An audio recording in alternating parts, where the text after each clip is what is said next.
Math 7 Unit 8 Lesson 3 Part 3 Histograms. In this video we will talk about how to create a histogram. Okay, first example of creating a histogram. This one's already done. The number of counties in each state in the United States is displayed in the table shown. This table is a frequency table.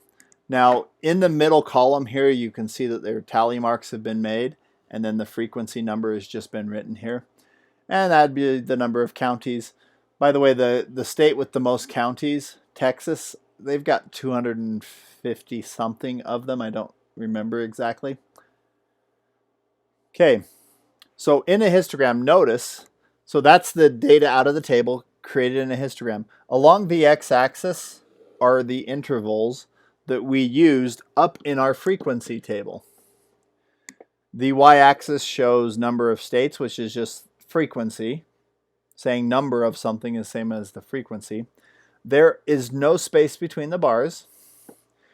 When there are intervals that have nothing, there is no bar, but the space is left there. Okay. Also, because the intervals are equal width, they're the same size intervals. The bars are the same width. Okay, next example. The table shows the number of people in different age groups entering a store during the first hour. Display the data in histogram. Now this is already in a tally chart. So the first thing we would do is create our x-axis, which I can do just by clicking. The age is, we've got 0 to 9, 10 to 20. So each of these separates up the age.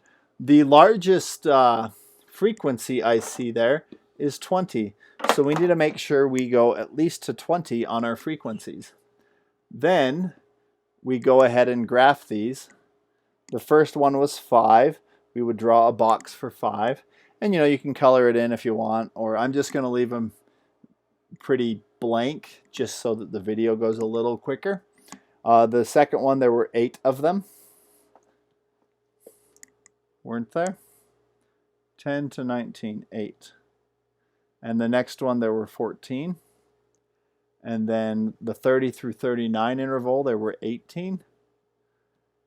The 40 through 49 interval, there were 20.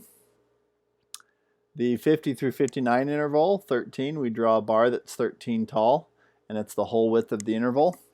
And 60 through 69 would be 6. Okay, estimate the mean. Now we can estimate the mean by picturing where it would balance if it was made out of something solid. And I would estimate the mean to be about there, about 35. Just because looks like about where it would balance. What is the median class? All right, the median class on this, I need to know how many total there are, and then I can find where the median is. So I'm just going to add these up. Let's see, 5 and 8, that's 13, 14 more would be 27, and 18 and 20, 13 and 6. I'm getting 84. The halfway point for 84, well, that's 84 plus 1 all over 2. So 85 divided by 2, that's the 42.5. That's between the 42nd and 43rd one. So as I add up, 5 becomes 13.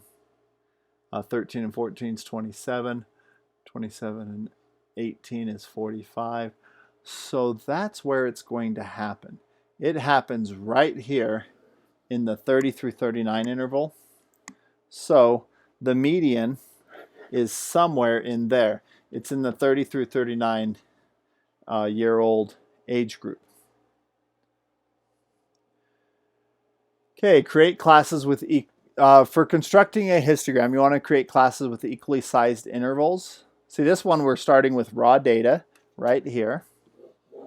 That's our raw data. You're going to section the axis into intervals and make and label each class. You also want to do that with the y-axis. You can draw each rectangle so the height corresponds with the frequency. All right, so on this, the classes that I chose, I just decided to do the 50s, 60s, 70s, 80s, 90s, and I did have a 100. There aren't any 100% in the list, but I figured 100 was possible, so I kept it as a class. And then you go through and you mark the tallies for all of these as you go through them. Let's see. Oh, whoops. That's not what I meant to do. There should be tallies there. Okay, I guess I hadn't done the tallies previously. We'll just go through them real quick. Okay, 94, 78, 83, 86, 63, 66, 56, 50, 60, 81, 86, 91, another 91, 89, 77, 88, 94, 78, 61, 78, 71. So let's see, we got 2, 4, 5, 6, and 4, and 0 there. So I have to get all the way up to 6. I think I can just count the frequency by ones here. So the first one has a frequency 50 to 59. There were 2. The 60 through 69 interval has 4. I'm trying to keep these widths the same. I'm not the best at drawing these, not without a ruler. 70 through 79 would be 5. The 80 through 89 is 6. The 90 through 99 is 4. And there weren't any in the 100 or more range. Okay, so that's that histogram created. Let's take a look at our next. I think this is the last example we'll do here. Data was gathered from 27 randomly selected students. The table at the right lists the heights measured in centimeters. Make a histogram displaying the data. So we're going to choose an interval, and I chose an interval size of 5, and that gave me these classes. Now with those, this data, really nice, it's already in order. So creating the frequency chart shouldn't be too much trouble. The 150 through 154, there's only 1. And then you can see there's 6, and then 5, and then 7, and 3, and 5. And then we need to label the graph. Hopefully I've already done this. Oh good, I have. So we've got the height, and those are the classes. And on the side here, we're just going to put frequency. This is how many it would happen to. And then 150 through 154, there was only 1 in that class. 155 through 159 would have 6 in that class. 160 through 164 has 5. 165 through 69, that's got 7 in it.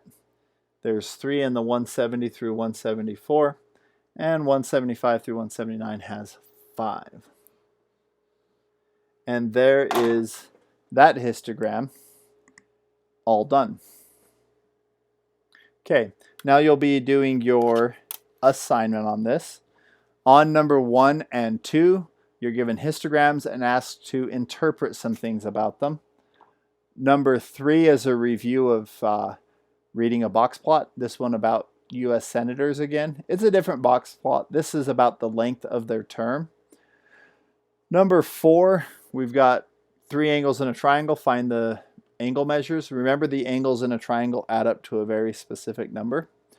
Number 5, you're going to change each fraction or decimal into a percent. So change all 4 of those into a percent. Number 6, find the volume. Number 7, you get to make a histogram. On this one, the frequency table is already given. Great. On number 8, it's actually very open-ended.